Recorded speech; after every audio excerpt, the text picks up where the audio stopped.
사람은 어쩔 수 없는 것 같아요. 우리가 아무리 강한 척하지만, 아무리 또 단단한 척하지만 낙심이 될 때가 있습니다. 우리는 로봇가 아니고 기계가 아니기 때문에 아마 그럴 수도 있죠. 기계도 오래 쓰다 보면 고장 날 때가 있고 또 문제가 생길 때가 있듯이 사람도 어려운 일을 만나면 낙심하게 됩니다. 스승의 날이 가까워져서 제 제자들이 이제 이렇게 찾아왔더랬는데, 찾아온 제자 가운데 하나가 낙심되는 이야기를 하더라고요. 그 내용인즉슨 이제 결혼 날짜를 다 잡아놓은 거예요. 그리고 이제 예식장 장소까지 다 잡아놓고 결혼식만 올리면 되는데 아침에 전화가 온 거예요. 자기 남편 될 친구한테, 결혼할 친구한테 국경이 봉쇄되었다. 결혼할 형제가 호주에 살고 있었어요. 그래서 이제 이민을 간 것 같아. 아마 거기서 이제 직장 생활을 하면서 이 친구가 워킹 할리데이를 갔다가 거기에서 교회에서 만나가지고 이제 결혼하기로 하였는데, 호주가 국경을 봉쇄해 버렸어요, 코로나 때문에. 그래서 외국인들은 이제 나갈 수 있는 길을 열어 주었는데, 호주 국민은, 호주 시민권을 가지고 있는 사람은 절대 호주 밖으로 벗어나지 못하도록 국경까지 다 봉쇄를 해버렸다라는 거예요. 그날 아침에 전화를 받았는데 이 아이가 낙심을 한 거죠. 결혼식 예식장 날 다 잡아놓고 결혼만 올리면 되는데 나올 수가 없어가지고 결혼할 수 없어서, 결혼 날짜는 다 되었는데 할 수가 없으니까 결국 예식장을 다 취소한 거예요. 유학가 물어가면서.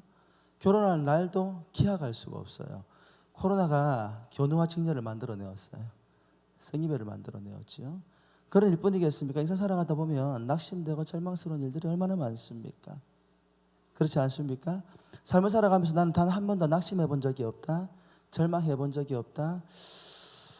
특별한 분들입니다. 좀 생각을 많이 해보셔야 돼요. 사랑하는 성도 여러분, 여러분은 언제 낙심하십니까? 어떤 상황 가운데 낙심하십니까?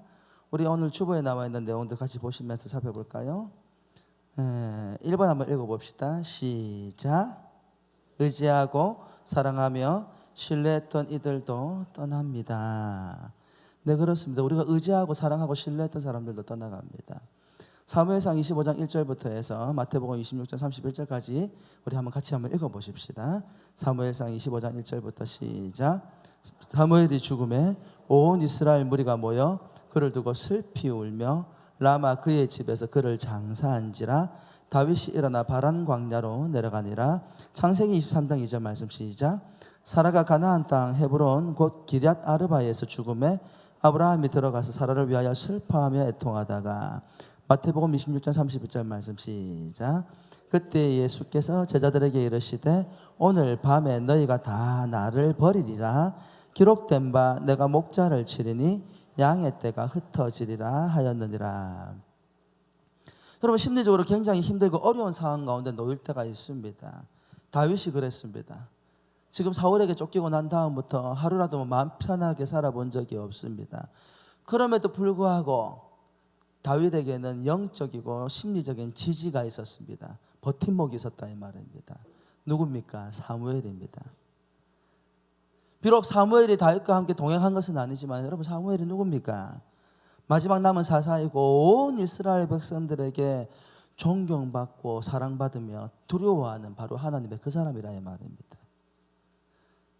비록 다윗이 쫓겨다니는 신세가 되었지만 사무엘이 있다는 것만으로도 굉장히 큰 위로가 되었습니다. 왜냐하면 사울은 비록 정신줄을 놓고 자신을 죽이려고 쫓아다니지만 온 이스라엘 백성들이 두려워하고 존경하며 마지막 남은 사사라고 불리는 그 사무엘이 있다는 것만으로도 든든한 버팀목이 되었단 말입니다. 사무엘은 다윗을 사랑했습니다. 우리가 잘 알다시피 다윗이 쫓길 때에 제일 먼저 찾아간 곳이 어디였어요? 사무엘이 있던 라마나요스로 갔단 말입니다. 사실 거기에서 어떤 이야기가 오고 갔는지 우리는 잘 모릅니다. 단지 다윗이 사울을 피하여서 라마나요스에 갔다라는 것만 우리가 알고 있을 뿐이죠. 하지만 추론해 볼 수 있습니다. 다윗이 사무엘을 찾아갔을 때에 사무엘이 아마도 이렇게 위로했을 것입니다. 다윗아, 괜찮다. 사울이 비록 저렇게 너를 죽이려고 쫓아다니지만 걱정하지 마, 두려워하지 마. 하나님께서 너와 함께 해주실 거야.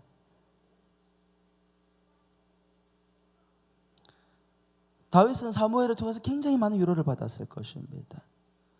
하나님의 뜻이 무엇인 줄을 모르고 자기를 적으려고 쫓아다니는 사울의 큰 위기 가운데에서 위대한 영적인 리더십을 가지고 있는 사무엘이 딱 버티고 있다는 것만으로도 마음이 든든했고, 비록 도망다니는 신세였지만 그 사무엘이 자기를 위하여 기도해 주고 있다는 것이 굉장히 큰 심리적인 지지가 되었을 것입니다. 그런데 무슨 일이 벌어졌습니까? 사무엘상 25장 1절 말씀해 보니까 사무엘이 죽었다고 합니다. 그의 다윗의 든든한 버팀목이자 지지였던 사무엘이 하나님의 부르심을 받았습니다. 그가 하나님께로 떠났습니다. 우리가 읽었던 창세기 23장 2절은 어떤 이야기입니까? 아브라함이 그토록 사랑했던 아내 사라가 하나님의 부르심을 받았습니다. 여러분, 사라가 누굽니까? 우리는 단편적인 관점에서 사라를 들여다보지만 사라는 참 훌륭한 믿음의 어머니요, 아내이요, 하나님의 사람이었습니다. 여러분, 사라가 얼마나 대단한 사람인지 여러분 혹시 아십니까? 우리는 믿음의 조상 아브라함에 대한 이야기를 많이 하지만 저는 아브라함 못지않게 사라도 참 훌륭한 사람이다 라는 생각이 들 때가 많습니다. 왜 그렇습니까? 어느 날 갑자기 남편이 와서 그러는 거예요. 여보, 가자, 짐 싸라. 예? 하나님께서 나에게 말씀하셨어. 네 본토 친척 아비의 집을 떠나 내가 너에게 지시할 땅으로 가라.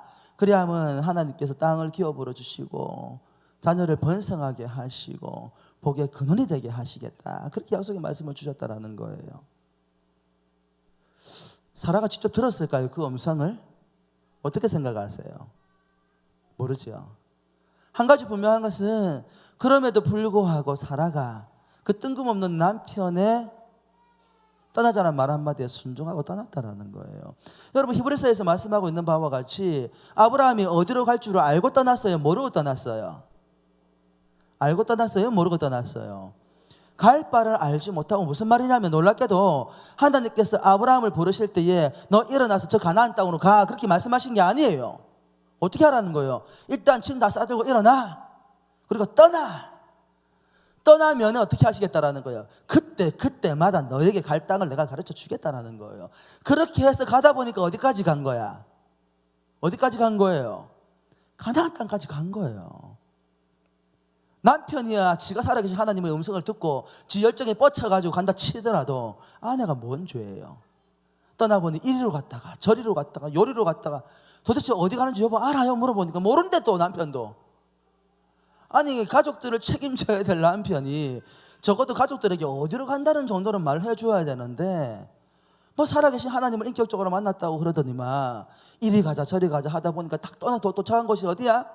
가나안 땅이에요. 여러분, 가나안 땅에서 제일 먼저 만난 게 뭔지 아십니까? 아브라함과 그의 가족들이 뭐 만났어요? 누구 만났어요? 좋은 사람 만났어요? 천사를 만났어요? 누구 만났습니까? 네? 따라합시다. 기근이 뭐예요? 바벨론 땅에서 잘 먹고 잘 살고 있는데 뜬금없이 떠나자 해가지고 가서 보니까 도착해서 만난 제일 먼저 만난 게 뭐 만났다고요? 기근을 만나가지고 그 자리에서 먹고 살기가 너무 힘이 들더라는 거예요. 그래가지고 어디로 도피했죠? 애굽으로 도피했어요. 도피할 때 그냥 도피했어요? 아니에요. 아브라함이 자기 아내 사라에게 뭐라고 말을 했어요? 아니, 그 할머니가 이쁘면 얼마나 이뻤을까? 그 연세에 자기 아내가 너무 이뻐가지고 그 아내 때문에 자기가 죽을 판이었는 모양이라. 제가 볼 때에는 아브라함이 애굽으로 떠날 때에 당신이 너무 예뻐가지고, 목사님 자꾸 웃으세요. 자꾸 어머니 보시면서 웃는 것 같은데 느낌에 경험 있으신가 봐.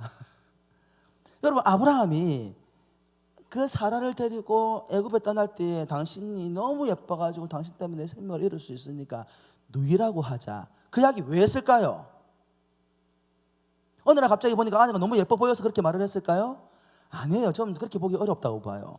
그런 경험이 이전에도 있었다라는 거예요. 합리적인 설명 아닙니까? 다른 때에 그러지 않다가 갑자기 애굽에 떠난다고 할 때에 자기 보고 누이라고 말하다는 게 어느 날 갑자기 그런 식으로 얘기했다. 아니요. 그렇게 보기 어려워요. 그 이전에도 사라의 탁월한 외모 때문에 여러 가지 공경에 처한 적이 실제로 있었다라는 거예요. 누구에게? 아브라함에게. 그래도 그렇지 찌질하게 자기 와이프를 누이가 뭐야? 물론 거짓말은 안 해요. 법적으로 볼 때는 사라는 족보상으로 볼 때 누이기도 하거든요.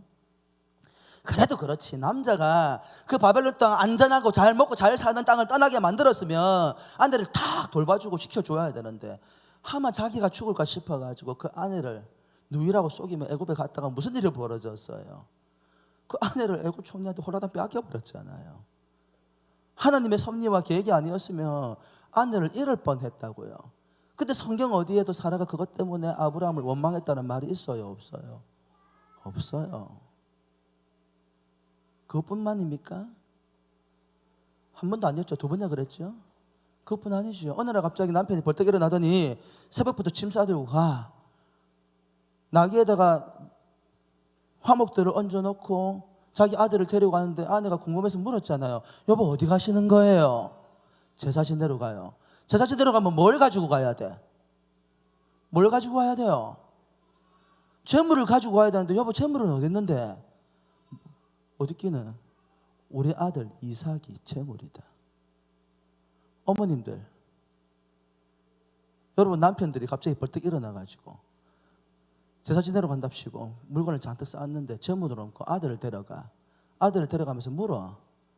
여보 재물은 어디 있어요? 라고 물었더니 남편이 내 아들이 내 딸이 하나님의 재물이다 말하면 여러분 어떻게 하실래요? 이 양반이 정신이 나갔나? 어젯밤에 술을 잘못 처먹었. 죄송합니다. 이거 예배가 이거 온라인 나가는데 큰일 났네. 언어를 순화해서 이야기해야 되는데 밥은 술을 곱게 먹을 것이지 뭔 지정신으로 저런 소리 하나 싶을 것. 여러분 성경 잘 보십시오. 사라가 그 문제를 가지고 이의를 제기했을까요? 안 했을까요? 이의를 제기했다고 어렵다고 보는 이유가 뭐냐면 이삭의 태도에서 그걸 알 수 있어요. 만일 사라가 자기 아들을 하나님께 제물로 바치려고 갈 때에 사라가 난리를 쳤으면 그 집안 식구들이 다 알았겠죠? 누구도 알았을까요? 이삭도 알았을 거예요. 근데 이삭이 가면서 뭐라고 물어요? 아브라함에게 아버지 하나님께 제사를 지내러 가는데 뭐가 없어요? 재물이 없는데 재물은 어디에 있어요? 아브라함이 뭐라고 얘기했어요? 하나님께서 다 예비해 두셨다. 사라는 뭐하고 있었을까? 아브라함이 이삭을 데리고 갔을 때 사라는 뭐하고 있었을까? 하나님 도대체 왜 이러시는 겁니까? 뭘 원하시는 거예요? 하나님에 대한 신뢰가 없는 것은 아니지만 그 아들 이삭이 하나님께서 주신 자식이긴 하지만 그래도 이와 같은 방식은 너무한 거 아닐까요? 모르긴 몰라도 펑펑펑 울면서 기도하고 있었을 거예요. 그런데 그 사라가 아브라함의 길을 막았어요? 안 막았어요? 안 막았어요. 여러분 놀라운 사실은 사라는 아브라함을 존경했어요. 사라는 하나님을 사랑하듯이 아브라함을 사랑했고 하나님의 종이라고 믿었듯이 자신을 남편의 종과 같이 생각을 했어요.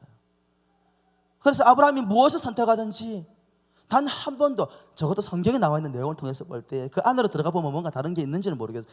그건 있긴 있었다. 나중에 한번 이야기해 드릴게요. 토를 단 적이 없어요.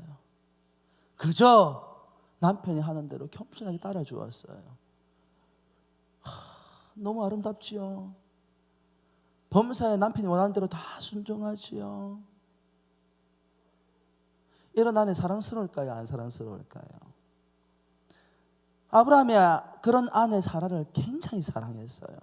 심지어는 하갈과 이스마엘이 자기 아들 이삭을 괴롭힐 때에 그것 때문에 사라가 마음의 괴로움을 견딜 수 없을 때에 그 사라를 사랑함으로 인하여서 아브라함이 어떻게 해요? 이스마엘과 하갈을 내보내잖아요. 너무 사랑하는 아내였어요. 사라는 단순히 사랑하는 아내일 뿐만 아니라 그 평생의 반려자였고 동력자였어요. 그런데 무슨 일이 벌어졌습니까? 그 아내가 떠났습니다. 하나님의 부르심을 받았습니다. 마태복음 26장 31절에는요 예수님의 제자들 관한 이야기죠.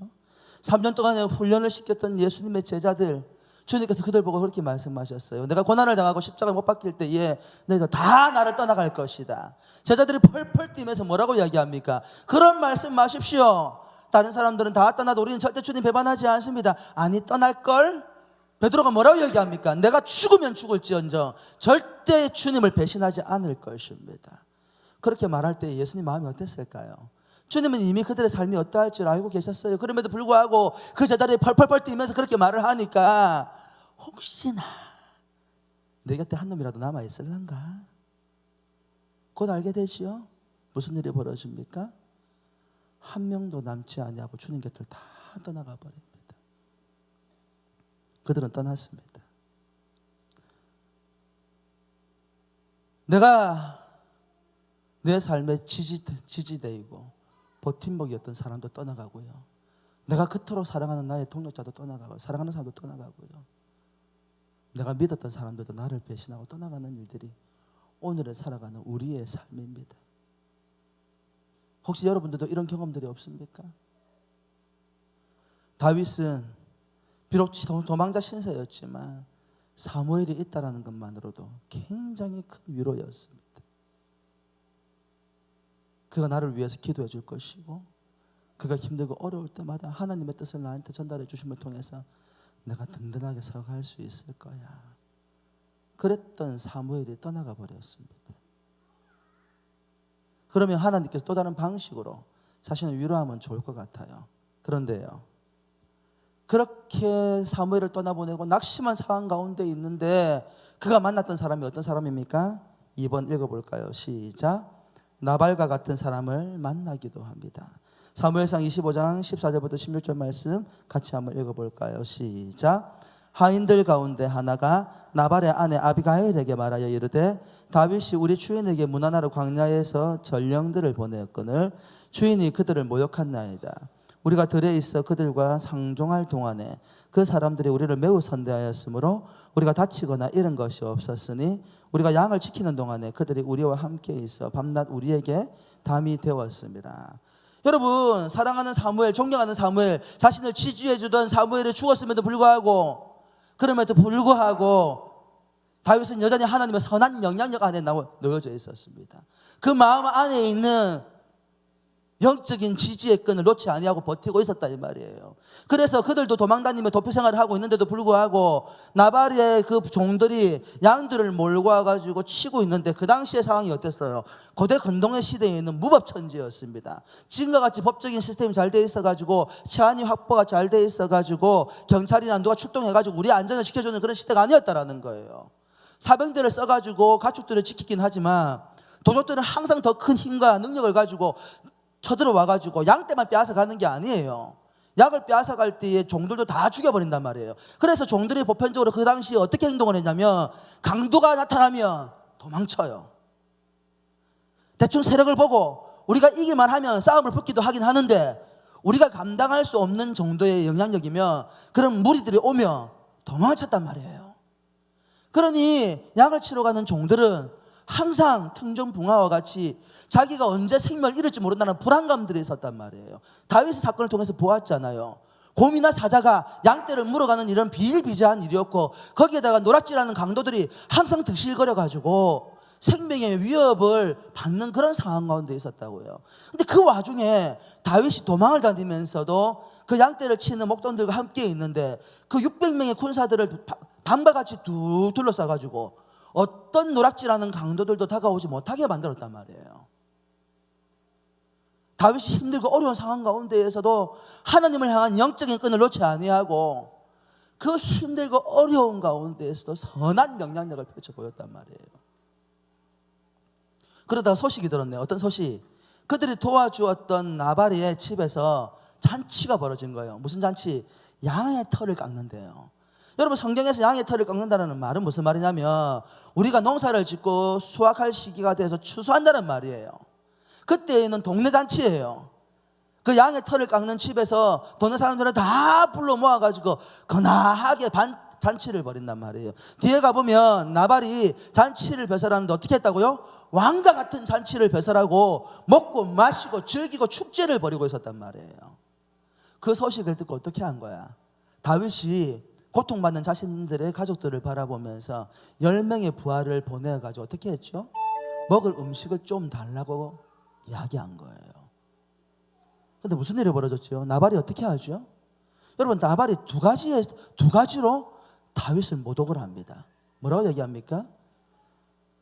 이새의 아들 다윗이 아니냐. 그 가문에 뭐 그리 대단한 게 있다고. 여러분, 사람이 참 희한한 게요, 부에 취하고 권력에 취하면 사람이 눈에 잘 안 보여. 자기가 전부 다인 것 같고 자기가 최고인 것 같고, 그래서 주변에 있는 상황들을 객관적으로 보지 못하는 경우들이 얼마나 많이 있는지 몰라요.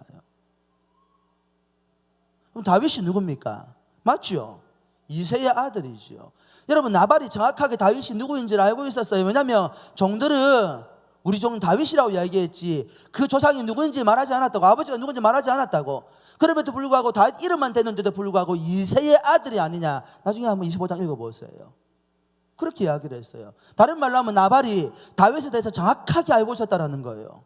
그러면서 자기의 부를 과시하면서 별 볼일 없는 이새 가문의 아들이 아니냐, 가문을 모독을 했어요. 그게 끝인가요? 아니요, 그게 끝이 아니에요. 내가 근자에 들어보니까 주인을 버리고 도망다니는 종들이 있다 하더라. 여러분, 그 당시에 주인을 버리고 도망다니는 종들은 뭐예요? 한마디로 배신자들이에요. 불황아들이에요. 요즘 애들이 하는 말로 양아치예요, 양아치. 여러분, 하나님의 거룩한 뜻 가운데에서 하나님의 그 위대한 도성을 위해서 사울의 칼날을 피해서 도망다니고 있는 다윗. 여러분, 그 당시에 이스라엘에 있는 모든 사람들이 거의 다 이 상황을 알고 있다고 해도 과언이 아니에요. 사울이 하나님을 버렸고, 그래서 하나님도 사울을 버렸고, 그래서 하나님께서 사무엘을 통하여서 다윗을 하나님의 통치하고 다스려 가시는 위대한 나라의 왕으로 세울 것이다. 다윗이 누구입니까? 물맷돌을 가지고 골리앗을 쓰러뜨렸던 용장 중에 용장이었고, 백성들의 고난과 고통을 돌아보는 덕장 중에 덕장이었고, 모든 백성에게 지지를 받는 바로 하나님의 그 사람이었다라는 거예요. 비록 그의 행사가 도망다니는 신세에 불과했지만 아니에요. 다윗은 단순하게 도망다니는 불황아 정도의 삶이 아니라고요. 그의 삶은 하나님께서 함께 하시는 위대한 믿음의 사람의 여정이었다고요. 그래서 많은 사람들이 다윗을 두려워했어요. 그런데 나발은 자기 부, 자기 능력, 그런 것들을 딱 들여다보면서 다윗을 도망자 신세에, 주인을 배반하고 도망다니는 신세에. 여러분, 나발이 어리석은 사람이면, 나발이란 이름 뜻이 어리석은 사람이란 이름의 뜻을 가지고 있거든요. 여러분, 질문 한번 해볼까요? 나발이 현실적인 감각이 없는 사람이었을까요? 어떻게 생각하세요? 나발이 현실적인 감각이 없는 사람이었을까요? 아니요. 나발은 현실적인 감각이 탁월한 사람입니다. 왜요? 55장 2절에 보니까 마온에 한 사람이 있는데 그의 생업이 갈멜에 있고 심히 부하여 양이 3,000마리, 염소가 1,000마리이므로 그가 갈멜에서 그의 양털을 깎고 있었으니. 여러분, 나발에 대해서 평가를 할 때 뭐라고 성경에서 이야기를 하고 있냐면 심히 부한 사람이다. 양이 3,000마리요, 염소가 1,000마리다. 이게 어느 정도의 규모인지는 모르지만 여러분, 성경에서 심히 부하다고 말할 정도니까 엄청난 부자인 것은 사실이라는 얘기예요. 그럼 여러분에게 물어볼게요. 머리 나쁘면 부자가 될 수 있을까요? 경제적인 능력이 있어가지고 머리 나쁜 사람이 돈을 많이 벌까요? 머리가 좋은 사람이 돈을 많이 벌까요? 현실 감각이 있는 사람이 돈을 벌까요? 현실 감각이 없는 사람이 돈을 벌까요? 서영년 목사가 돈을 벌까요? 백성기 장로님이 돈을 벌까요? 이렇게 물어야 이해가 되죠. 서영년 목사는 성경을 좀 알는지는 몰라도 현실 감각이 없어요. 그래서 우리 아내가 늘 저 뒤에서 저 쳐다보고 있잖아요. 그는 옳은 말이다 하고 보고 있잖아요. 지금 늘 고생시키잖아. 백장로님은 권사님 고생 안 시키셨죠? 아, 웃으시는 거 보니까 고생 많이 시켰네. 저분도 현실 감각이 좀 없긴 없구나, 내가 보니까. 엄청난 부를 이루었다라는 것은 나발은 현실적으로 눈에 보는 현실을 잘 보고 탁월한 사람이라는 거예요. 원래 부자였는지는 모르지만, 그러나 그 설명이 없다고 생각할 때 오롯이 자신의 능력으로만 부를 이뤘다 생각하면 그 사람이 현실적 감각이 없는 사람이라고 할 수 있겠어요? 나는 그래서 이상한 게 뭐냐면 부모들이 왜 이름을 나발이라 지었을까? 제가 부모가 이상한 사람인 건가? 아니면 예언의 능력이 있나? 예지의 능력이 있나? 어떻게 자식 이름을 어리석은 자라는 이름을 지을 수 있을까요? 그럼 나발은 현실적으로 똑똑하고 탁월한 사람이고 부도 이룰 줄 아는 사람인데 왜 어리석은 이름을 가지고 있지? 어리석다는 이름을 가지고 있지요? 나발은 현실을 뛰어난 감각을 가지고 있는 사람인데 무엇에 어리석냐면 하나님의 뜻에 관해서 어리석은 사람입니다. 잘 보십시오. 현실 감각이 탁월하다고 이 세상 가운데 성공적인 삶을 살아간다고 너무 자랑하지 마십시오. 이 땅 가운데 아무리 현실적인 감각이 탁월해도 하나님의 뜻을 모르면 그 결과는 비참함입니다. 나발이 다윗이 누구인지에 대한 소문이 그렇게 바닥에 났음에도 불구하고 다 무시했어. 천상천하 유아 독존이래. 나밖에 없어. 내가 최고야. 내 부 앞에 다윗 정도는 아무것도 아니야. 여러분, 이런 일이 벌어지면 무슨 일이 벌어지냐면 이런 일이 벌어질 수 있습니다. 다윗이 그토록 의지했던 사무엘도 하나님의 부르심을 받아 갔지요. 그럼에도 불구하고 하나님 뜻대로 순종하기 위해서 몸부림치며 살아가고 있는데 이렇게 부당무식한 사람을 만나게 되어지면 내 안에 절제할 수 없는 끓어오르는 분노가 일어나기 시작을 합니다. 그러면서 심리적인 지지선이 무너져 버려요. 그래서 다윗이 어떻게 행동했는데요? 낙심이 우리에게 미치는 영향이 도대체 무엇입니까? 밑에 있는 성경 구절, 우리 세 구절 한번 같이 읽어볼까요? 사무엘상 25장 13절부터 잠언서 16장 32절까지 말씀을 같이 읽어볼게요. 시작.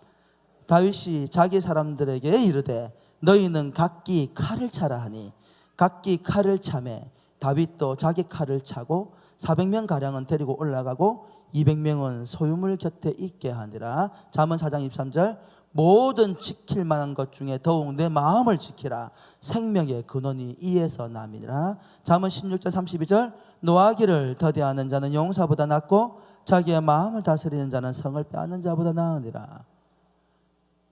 여러분, 그토록 하나님의 사람이었던 다윗이 신실하게 모든 순간에 하나님의 뜻을 붙들었던 다윗이 여러분 이상하지 않아요? 갑자기 칼을 빼들고 부하들을 데리고 나발을 치러 가려고 하는 이 다윗의 모습이 이상하지 않습니까? 여러분, 이 다윗의 모습 속에 누구의 모습이 보여요? 분노에 사로잡혀가지고 그 나발의 집을 여러분 읽어보십시오. 나발뿐만 아니라 그 남자의 씨를 다 말리려고 그랬어요. 도륙을 내려고 했다고요. 그의 모습 속에 누구의 모습이 보여요? 누구? 사울이요. 그가 의지했던 모든 것들이 다 무너져 버리니까 다윗이 하나님을 의지하던 그가 의지했던 사무엘조차도 떠나버리니까, 그런데다가 자기를 무시하고 자기를 불황아 취급하는 악한 사람을 만나니까 그만 심리적인 지지선이 무너져 버렸어요.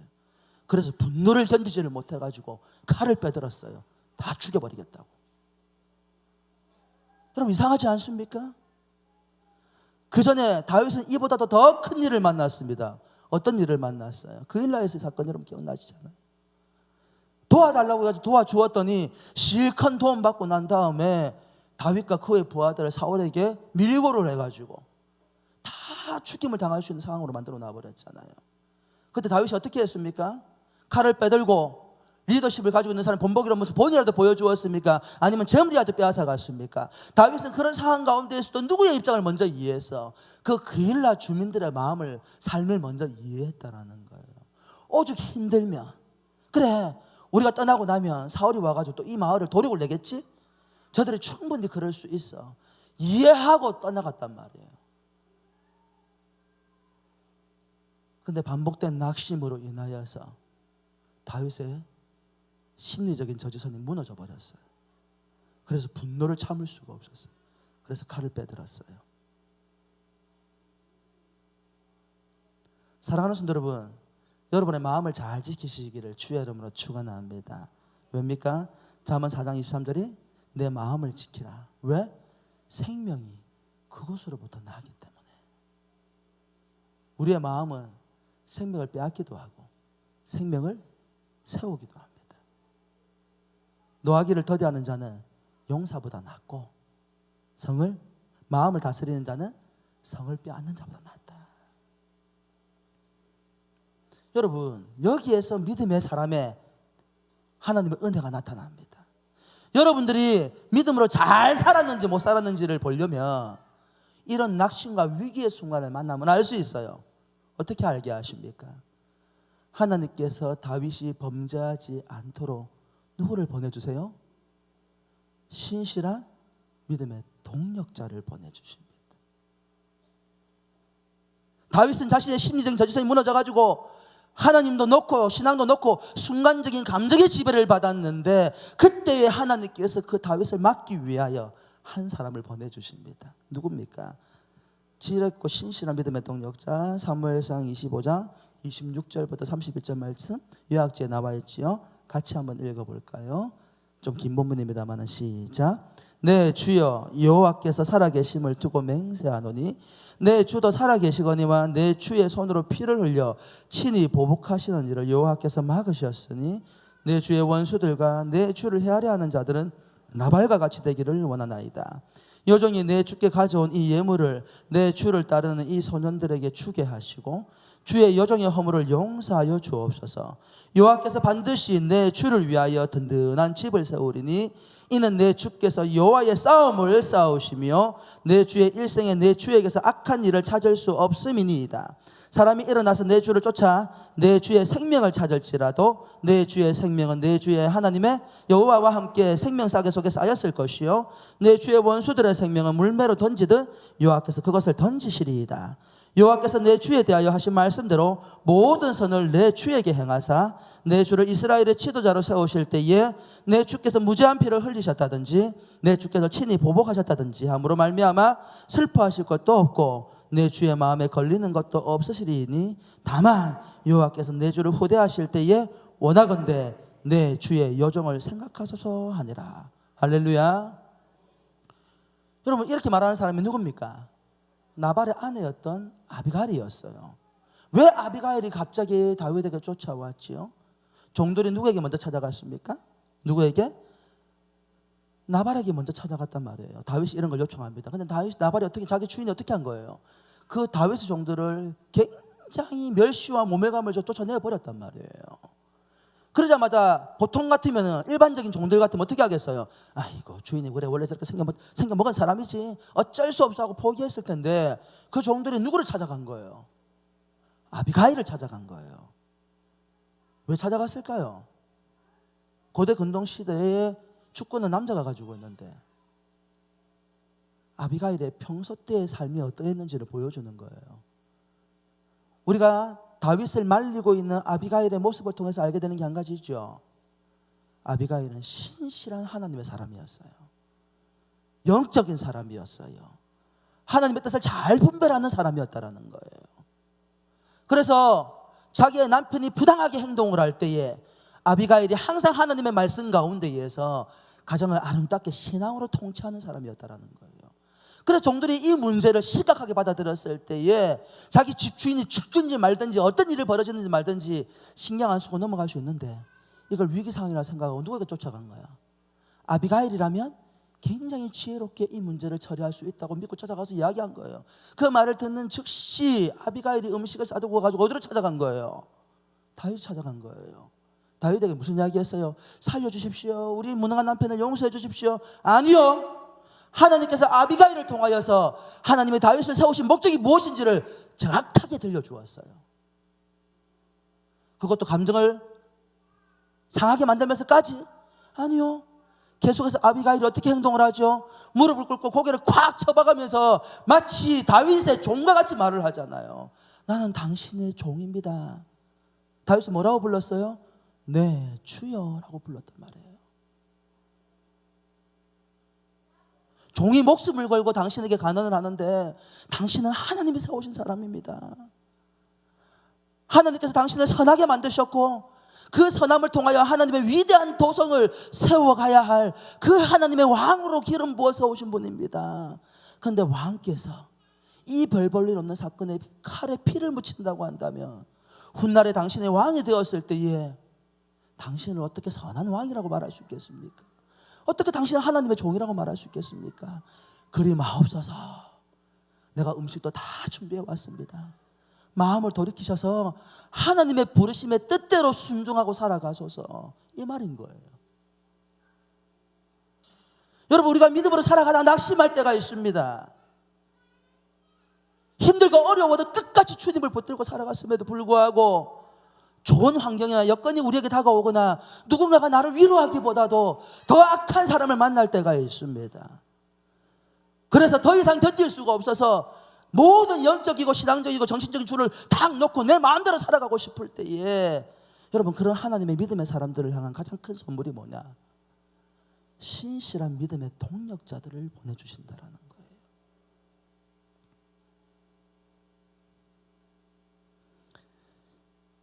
여러분, 맨 마지막에 보십시오. 밑에 바울의 동력자들 나와 있죠. 바울의 동력자들 보입니까? 우리 바울의 동력자들 같이 한번 읽어볼까요? 시작. 바울의 동력자들 브리스가와 아굴라, 우르바노와 스다구, 친척 누기어와 야손과 소시바더, 여인들과 글레멘드와 그 외 동력자들, 디모데와 빌레몬, 자매 아비아와 키포, 에바브라마가, 아리스타고, 데마, 누가. 여러분, 우리는 바울이 혼자서 하나님의 아름다운 사역들을 감당한 사람이라고 생각하는 개항성들이 있어요. 왜냐하면 이들의 이름은 어느 한번 첫 번째 구절이나 끄트머리에 살짝 등장하고 있기 때문에. 근데 바울이 그들을 잊지 않고 그 이름들을 다 기록해 놓았어요. 왜요? 자기의 사역을 혼자 한 게 아니야. 힘들고 어려울 때에 이와 같은 사람이 늘 곁에서 도와주고 동력자의 삶을 살게 해 주었다라는 거예요. 여러분, 유명한 빌 클린턴과 그의 아내 힐러리 여사에 관한 이야기 혹시 들어보셨습니까? 한 번쯤 들어본 이야기일걸요.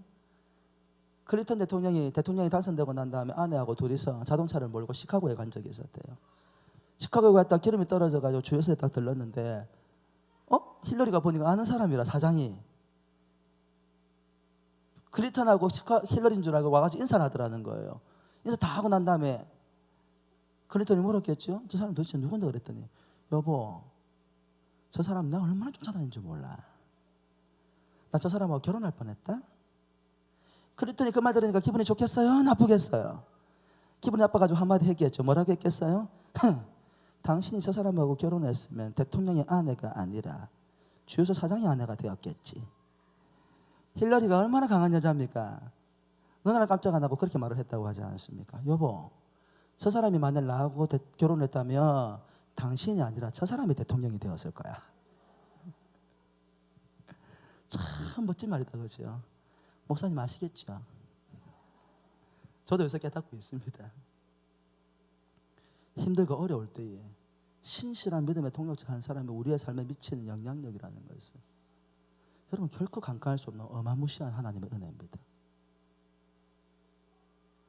제가 원로 목사님하고 지난주 주일 저녁에 목사님이 좀 괜찮은데 목양실 이제 서목사 써야 된다면서 그래가지고 목양실 정리 지금 다 빼셨거든요. 제 방입니다 이제. 그러다가 원로 목사님하고 찾은 게 있어. 우연찮게 담임 목사 청빙서를 찾은 거예요. 되게 신기하더라고요. 그래서 제가 주보 안에 넣어놨지요. 안에 혹시 담임 목사 목회자 코너 보셨습니까? 한번 보십시오. 주보 없는 분들이 계시는가 봐요. 주보 받아서 다니셔야 됩니다. 제가 잠깐 읽어드릴까요? 청빙서.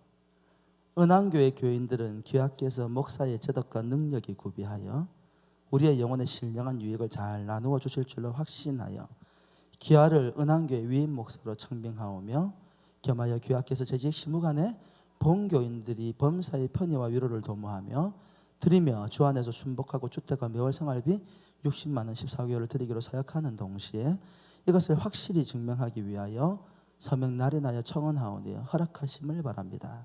1990년 12월 16일 공동의장 윤석전 이한희 목사기야. 그리고 그 밑에 직접 서명 날인한 우리 원로 목사님께서 늘 말했던 33인의 이름이 사인까지 다 돼 있어요. 쫙 나와 있더라고요. 제가 거기 적어놨어요. 서명 날인 성도 33인 조돈수, 김사동, 조병인, 김연동, 정천수, 이원곤, 송주용, 강효상, 우정실, 강신혜, 강복수, 강미영, 조정수, 배선영, 한승업, 박소녀, 최영달, 김영업, 최복임, 김혜영, 조두순, 이정희, 이연옥, 임영식, 장정식, 박미정, 김경근, 박홍식, 김순정, 최강석, 김홍순, 김명기, 조경수. 오늘 일부 예배 기도를 김명기 집사님이 하셨어요. 제가 처음에는 그냥 이렇게 받아서 보았는데 보면 볼수록 제 마음에 너무 감사함이 되는 거예요. 오늘 원로문수에 더불어서 여기까지 오기까지 이 34명의 이름들이 흘린 피눈물이 얼마일까? 그 뒤에 그 이름들이 일일이 다 기억되어 있죠. 언젠가는 제가 찾아서 주보에 한번 올려보려고요. 각 시기마다 자기의 삶을 헌신하면서 하나님 앞에 원로 목사님의 신실한 동력자가 되어 주어서 함께 헌신한 결과물이 오늘의 우리 은한교회의 모습입니다. 지금의 모습이 하루아침에 이루어졌다고 생각하세요? 절대 그렇지 않습니다. 힘들고 어려울 때에 며칠 전에 이제 짐 정리하면서 원로 목사님 같이 짐을 정리하면서 식사하고 대화를 나누는데 교회를 살아오다 사역하다 보니까 이런 사람들도 있고 저런 사람들도 있는데 그들 모두가 하나님의 교회를 세워가는 신실한 동력자였다. 그 말을 들으면서 참 제 마음에 큰 감동이 있었습니다. 저도 사역한 시간이 짧지는 않은데 그런 이야기가 얼마나 제 마음속에 깊이 박혀있는지요. 사랑하는 성도 여러분, 여러분들이 믿음으로 살아가는 복이 무엇인 줄 아십니까? 힘들고 어려울 때에 여러분을 도울 수 있는 동력자들을 하나님께서 붙여주십니다. 그럼 다르게 질문해 볼까요? 여러분들은 누군가의 신실한 동력자가 되어주고 계십니까? 누군가가 힘들고 어려울 때에, 눈물 나고 고통스러울 때에,